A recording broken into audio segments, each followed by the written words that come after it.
ಇಲ್ಲ, ಇದು ತುಂಬಲಾಗದ ಒಂದು ನಷ್ಟ.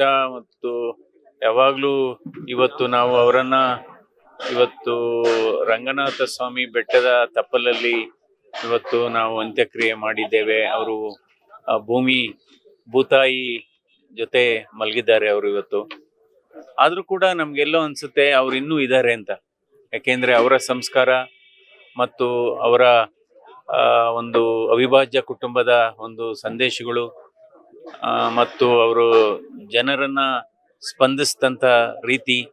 ಯಾಕೆಂದ್ರೆ ಅವ್ರಿಗೆ ಎಷ್ಟೇ ನೋವಿದ್ರು ಕೂಡ ಆ ನೋವಿನಲ್ಲೂ ಕೂಡ ಬೇರೆಯವ್ರಿಗೆ ಸಹಾಯ ಮಾಡಬೇಕು, ಬೇರೆಯವರ ಮನಸ್ಸನ್ನ ನೋಯಿಸಬಾರ್ದು ಅನ್ನುವ ಆ ಮನಸ್ಥಿತಿ ಯಾವಾಗ್ಲೂ ಅವರನ್ನ ನಮ್ಮ ಮಧ್ಯೆ ಜೀವಂತವಾಗಿಡುತ್ತೆ ಅಂತ ನನ್ನ ಭಾವನೆ. ಯಾಕೆಂದ್ರೆ ಅವರು ಅದ್ಭುತವಾದಂತ ಒಂದು ವ್ಯಕ್ತಿ. ಯಾಕೆಂದ್ರೆ ಅದಕ್ಕೆ ನಾವು ಹೇಳ್ತೇವೆ, ಯಾವಾಗ್ಲೂ ಕೆಲಸ ಮಾಡಿದ್ರೆ ಮೌನವಾಗಿ ಕೆಲಸ ಮಾಡಿದ್ರು ಕೂಡ, ಎಲೆಮರೆಯಾಗಿ ಕೆಲಸ ಮಾಡಿದ್ರು ಕೂಡ ಉತ್ತಮವಾದಂತ ನಾವು ಜನರ ಅಭಿಪ್ರಾಯವನ್ನ ಗಳಿಸ್ಬಹುದು, ಜನಮನ್ನಣೆ ಗಳಿಸ್ಬೋದು ಅನ್ನೋದಕ್ಕೆ ಚೆನ್ನಮ್ಮ ಅವರೇ ಸಾಕ್ಷಿ ಅನ್ಸುತ್ತೆ. ನೋಡಿ, ಇವತ್ತು ಏನು ಜನಸಾಗರ ನಾವು ಹಳ್ಳಿಗಳ ಮೇಲೆ ಅವರನ್ನ ಕರ್ಕೊಂಡ್ಬರುವಾಗ ನಮ್ಮ ಶ್ರದ್ಧಾಂಜಲಿ ವ್ಯಾನ್ನಲ್ಲಿ ಅವರನ್ನ ಎಲ್ಲ ಕೈ ಮುಗಿತಾ ಇದ್ರು, ಎಲ್ಲ ವಾಹನವನ್ನ ಮುಟ್ಟಿ ನಮಸ್ಕಾರ ಮಾಡ್ತಾ ಇದ್ರು. ಸೊ ಮೌನದಲ್ಲೂ ಕೂಡ ಅದ್ಭುತ ಸಾಧನೆ ಮಾಡಿದ್ದಾರೆ. ಸೊ ಅವರ ಬದುಕೇ ಒಂದು ಸಂದೇಶ, ಅವರ ಬದುಕೇ ಒಂದು ಇತಿಹಾಸ ಅಂತಾನೆ ಹೇಳ್ಬೇಕಾಗುತ್ತೆ. ಅವರು ಸಾಂಸಾರಿಕ ವ್ಯವಸ್ಥೆನಲ್ಲಿ ಅವರು ಒಂದು ಐಕಾನ್ ಅಂತಾನೆ ಹೇಳ್ಬೋದು. ಮೌನದಿಂದನೇ ಸಾಧನೆ ಮಾಡದಂತ ಮಹಾನ್ ವ್ಯಕ್ತಿ. ಯಾಕೆಂದ್ರೆ ರಾಜಕೀಯದಲ್ಲಿ ಇದ್ರು ಕೂಡ ಪ್ರತಿಯೊಬ್ಬರನ್ನ ಪ್ರೀತಿ ಮಾಡುವಂಥದ್ದು, ಪ್ರತಿಯೊಬ್ಬರನ್ನ ಅವರ ಆದಷ್ಟು ಸಹಾಯ ಮಾಡುವಂಥದ್ದು, ಮನೆಗೆ ಬಂದವ್ರನ್ನ ಪ್ರತಿಯೊಬ್ಬರನ್ನು ಅತಿಥಿಯಾಗಿ ಸ್ವೀಕಾರ ಮಾಡ್ತಾ ಇದ್ರು. ಇದೆಲ್ಲ ಅಪರೂಪದ ವ್ಯಕ್ತಿ, ಒಂದು ದೈವ ಸ್ವರೂಪಿ ಅಂತಾನೆ ನಾನು ಹೇಳ್ಬೇಕಾಗುತ್ತೆ.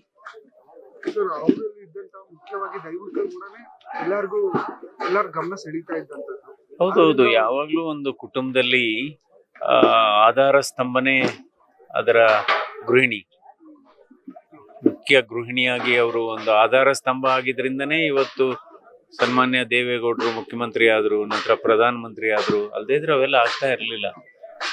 ಯಾಕೆಂದ್ರೆ ಮನೆಯಲ್ಲಿ ಯಾವುದು ನಿಜವಾದ ಆಧಾರ ಸ್ತಂಭ ಮತ್ತು ದೇವರಲ್ಲಿ ಅಪಾರವಾದಂತ ಭಕ್ತಿ.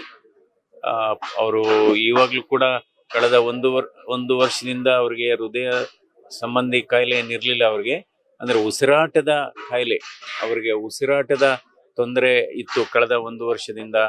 ಮಧ್ಯ ಅವರು ಚೇತರಿಕೆ ಆಗ್ತಾ ಇದ್ರು. ಆ ನಡುವೆ ಚೇತರಿಕೆ ಆದಾಗ ವೀಲ್ ಚೇರ್ ಅಲ್ಲೇ ದೇವ್ರ ಮನೆಗೆ ಹೋಗಿ ವಿಷ್ಣು ಸ್ತೋತ್ರ ಮಾಡ್ತಾ ಇದ್ರು, ಗಾಯತ್ರಿ ಸ್ತೋತ್ರ ಮಾಡ್ತಾ ಇದ್ರು, ಲಲಿತಾ ಸಹಸ್ರನಾಮ ಹೇಳ್ತಾ ಇದ್ರು. ಅಂದ್ರೆ ಈಗಲೂ ಕೂಡ ಅಷ್ಟೇ. ಒಂದು 6 ದಿನಗಳ ಹಿಂದೆ ನಾನು ನೋಡಿದಾಗ ಭಕ್ತ ಪ್ರಹ್ಲಾದ ಸಿನಿಮಾ ನೋಡ್ತಾ ಇದ್ರು ಟಿವಿನಲ್ಲಿ. ಅವಾಗ ಡಾಕ್ಟ್ರೇ ಚೆನ್ನಾಗಿದ್ದೀರಾ, ಪಾರ್ಲಿಮೆಂಟ್ ಯಾವಾಗ ಅಂತ ಕೇಳ್ತಾ ಇದ್ರು.